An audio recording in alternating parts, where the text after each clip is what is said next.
હાંસોટ તાલુકાની એલસી શેઠ હાઈસ્કૂલ ખાતે કલા મહાકુંભ અંતર્ગત સ્પર્ધા યોજાઈ।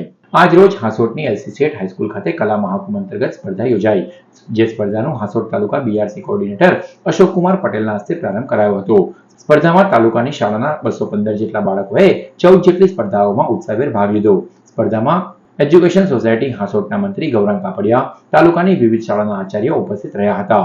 વિજેતા બાળકોને આમંત્રિત મહેમાનોના હસ્તે પ્રમાણપત્રો એનાયત કરાયા હતા, જ્યારે એલસી શેઠ હાઈસ્કૂલના આચાર્ય હસમુખ પટેલ દ્વારા આભાર વિધિ કરવામાં આવી હતી।